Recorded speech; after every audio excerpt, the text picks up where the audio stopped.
welcome. So the talk is building on ACP at OpenClaw. It's also about other things like how to put open source agents on open source agent frameworks on Kubernetes and stuff. So I hope I will today share in a nice way what I've been working on in the last 2 months. A little bit about me, very brief. A little bit about me.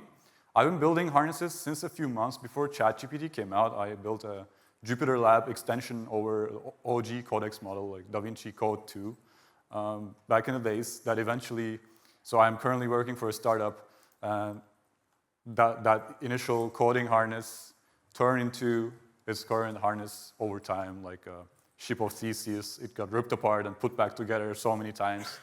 And yeah, I'm a founding engineer there. I've been in the industry since 3.5, 4 years. I'm using OpenClaw since CloudBot first dropped in Discord. I went in there. I've been following Peter since he wrote, Claude Code is my computer. I was like, this guy's crazy. Because Claude forced on it. Like, I wouldn't give my machine to it, but he ventured forth and he's paved the way for us. And when I saw CloudBot in Discord, my mind was blown. The next day, I installed it at the company, in our cluster. It was basically talking to people on Discord, and also everybody else's minds were blown. And we're used to selling the enterprise for a few years now. So that's why I started by adding an MS Teams integration in case it might be useful at some point. And I became a maintainer along the way. I was there when it was renamed 2 times. And today, my focus is on agent interoperability and orchestration. Like one of my goals is accelerate enterprise adoption of OpenClaw and adjacent software, and also address, OpenClaw is not secure. Well, it will be secure, or Peter talked a lot about that earlier, so I don't have anything else to add on top of it. Like, it's work in progress.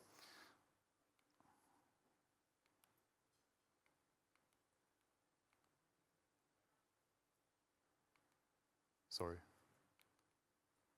I'll use this. So I started on developer workflows right away. So I created a PR and then call it Discord-driven development. Well, Telegram-driven development suits better because it's TDD. So,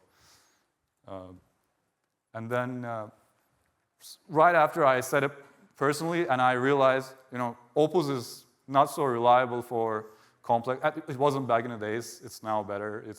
Agents are improving. But Codex was my main harness, and I wanted to use Codex in Discord. But it was basic. I was playing a telephone game. I was telling Opus to tell Codex to do something. God knows what it's saying, because wording matters when prompting.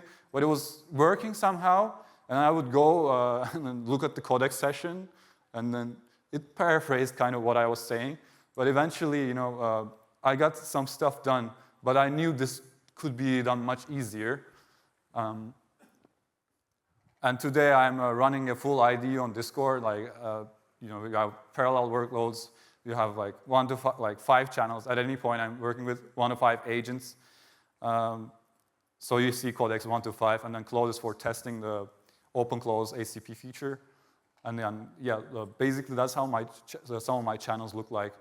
And it's very good for coding on the go, because I'm a guy who's addicted to side projects, and I like to just, AI is making things a lot easier to do these sort of things. Like in parallel, you have an inspiration, you execute on a weekend, and you just get it ready, you ship it. ACPX, which I'm going to talk about, is like similar. I built it through Discord, and what you do is you bind the channel, Discord channel to Codex through ACP. You can also use Codex App Server Protocol. Harold, another maintainer, developed it.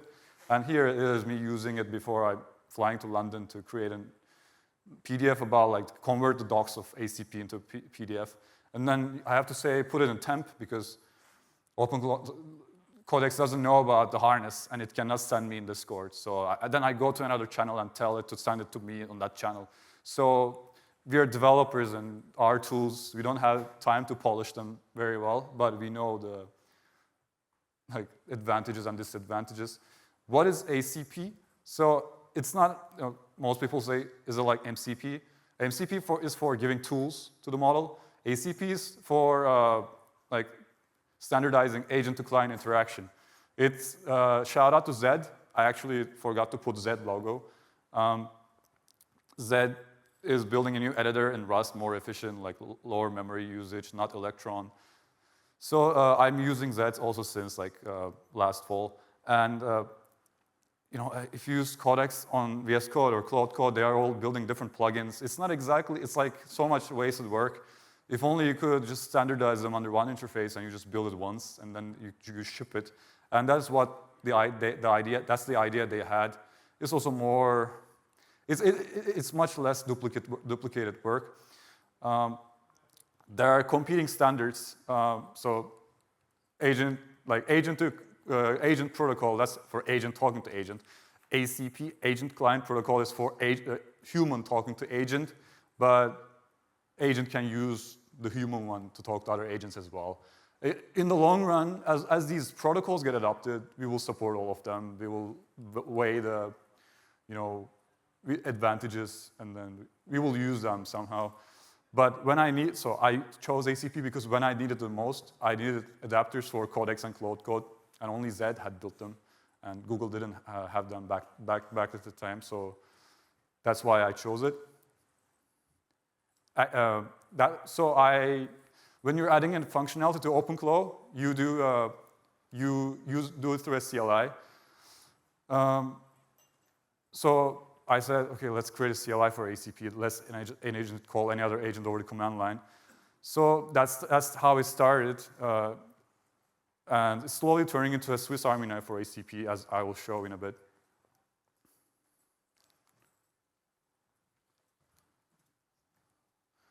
So at OpenClaw, you have firehoses. We have 60 KPRs, over 60 KPRs total. 300 to 500 per day on average are open. And basically, overnight, people woke up and decided they like OpenClaw. So we have tens of thousands of stakeholders who want to add features to OpenClaw. And the biggest challenge of the project currently is how do you absorb all the needs and wants of these people, and how do you balance them? How do you, you can't please everyone. How do you create an elegant system without creating AI slop that can cater everyone's needs? And Peter's workflow gave me an idea. So this is also something I do. You go and you ask your clanker, what is this? So PR comes your way, most of the time it's AI-generated description, what is this? If the human put thought into it, great, but you need to ask what it's doing. You ask, is this the best possible fix?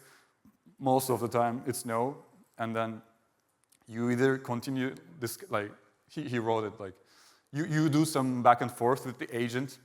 The reason is people just run into an issue with their OpenClaw, and it can use GitHub, and then they just say, please fix, and then they just send some slop your way. You can merge it, but you can also fully discard. You need to take this data point. It's crucial feedback from the user. So you need to categorize it, put it in a bin, It tells you when some part of the code is broken. And Vincent also talked about that a bit. And here is his Codex session doing that. On one side, there's the one that says it's a good fix. And on the other side, it's just saying it's not bad. And it's just so mechanical, and once you do this over and over, you realize you're repeating something. If only you could program something to automate it, so you're automating the automator. So I started to create workflows in an abstract way. So item comes, PR, and then you find the intent, you're judging implementation, you're looking into if there's conflicts, if reviews gives you some issues that need to be addressed. So you need to make the CI pass. If it's not passing already, most people just don't care about that. All this mechanical work, by the time the PR ends up in front of you, should be resolved, ideally, and can be resolved, and that's what I'm working on. In the workflow, we have the shameful Ralph review refactor loops. I'm a believer that, when people say, like, give the, just run running an agent in a loop does not necessarily have to be something that will create slop. As long as you're not making it design something, but you're making it uncover shallow bugs that can be easily fixed, should be fine. So in the abstract workflow that I created, which is actually called, turned into a program, you can tell it to do superficial refactors, and then you can tell if it needs a fundamental refactor related to the human. Resolving conflicts also doesn't need, it was hard back in the days. I don't think anyone is resolving conflicts by hand by now. So we are basically creating standard operating procedures for agents. That's a fancy word for workflow. So that's what I built into ACPX. It's an A10 workflow engine, but it's driving a codex session. You can see on the right. Let me show you in action. So this was one PR. It's loading. Let's speed it up a little bit. So there's some programmatic parts. So this is just replaying what it's doing. It's reproducing the bug. It's judging refactor. It's reviewing now, doing a review loop. And then review didn't bring anything. It's what I do, but I make it outputs like JSON structured data so I can put it in an A10-like workflow. And I will talk, this is a general workflow engine. You can use it on other things as well. You need to apply agents generously on problems. So I see it as like an ointment that you apply generously. On any problem that can be solved with agents, you need to take yourself out of the loop and solve it with agents. And personal agents, I think, are on there's a spectrum, enterprise and personal agent. And normally you see the work you use at the computer and then the PC, the PC you use at work and the PC you use at home used to be relatively similar, but that will not be the case with agents because at work you will be consuming a lot more inference. And that means in enterprise, there will be a lot more money to be made. So that's why I'm a bit also excited about enterprise agents and OpenClaw's potential. That's why I believe in on-demand disposable agents. If you use OpenClaw on Slack or Teams or Discord, this is one instance. You create an app. The problem is you can't really talk to multiple instances of this. You create a connection, you create a Slack app to connect another agent and another name and another profile picture. You need to create another app, and you have to create an app manifest. And it's something that shouldn't be managed manually by clicking. And the platforms like chat apps don't have this standard yet where you can do multi-agent provisioning, like cosmetically create different agents. This is on the screen. You see I asked ChatGPT to generate the idea. You have agents, and then the name can be generated by an underlying app, and you can talk to them separately. This is not supported, and this must be supported for this vision to work. Until it's supported, I'm using it on another UI. Because we are all gonna start one agent per task, and they will work on these tasks, and they will be creating files, editing files, and it will all be synchronized. It will be a tad bit different than what you're used to with your personal agent. And to have that, you need to have a few key components. You need to have Kubernetes. You need to have an agent harness. OpenClaw could be one of them. Codex, Cloud Code could be one of them. It could be ACP. It could be GitHub. You give read-write access, and you do state data synchronization. Maybe you do something that uses rsync, something like whatever algorithm Dropbox is using. And there are some projects that are taking this on. I've been working on this. This is outside of OpenClaw. This is my day job. And it's an open source orchestrator. It's a Go operator that basically handles the complicated parts. You know, there's a user experience. You want to create a concierge on Slack, like concierge agent, and you're talking to it, but you get bottlenecked because you have 100 employees on Slack. So you need to, for some other task, you may need to create a new one, and then it creates and gives you like a website link. I'm gonna skip the shout outs to Cognition and Devin because yeah, they invented the category, but I'm running low on time. So the repo is at TextCortex Spritz. I'm just gonna demo it for our use case. We use it on error reporting currently. So if you're on Slack, you can ask it to dispatch an agent to debug it. You're like, I'm asking any new bugs after prod release, and it's saying something. And then you ask it to create an agent. If I could put that agent into Slack, I would, but I can't do that. So I have to put it in another UI. And this is an open source project. You can take this. UI is also like a React app hosted in the cluster that you're deploying these Helm charts to. And yeah, it starts the conversation there. It starts working on the problem. This is like Codex Web or Devin or anything, but it's actually using like a full Kubernetes pod. Wasteful, but I think it's the better abstraction. Because OpenClaw showed the power, when you give a full computer to an agent, it's a lot more powerful. And I believe that as well. I think OpenHands uses Firecracker. So I'm also not so well-versed on all the different virtualization frameworks. So I'm also learning along the way. But I have a working product that's running on Kubernetes. And you can use this product.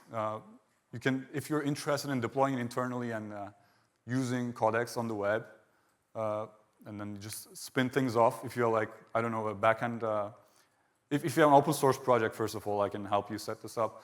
If you have a system like inlet of just hundreds of issues per day, I can help you process it. This is does all the wiring around Slack and like keeping those agents like on, and the user experience, and then the interoperability. Like, you're not locked in any agent. You can switch. It's all abstracted away with ACP. Yeah, that was my talk. Thank you for listening. Some social links in case you want to get in contact with me. I just want to make clear, like, of my the OpenClaw side and TextCortex side. So the last part was about the work I do at TextCortex. Just to give a disclaimer. Thank you for listening. I guess. Yeah.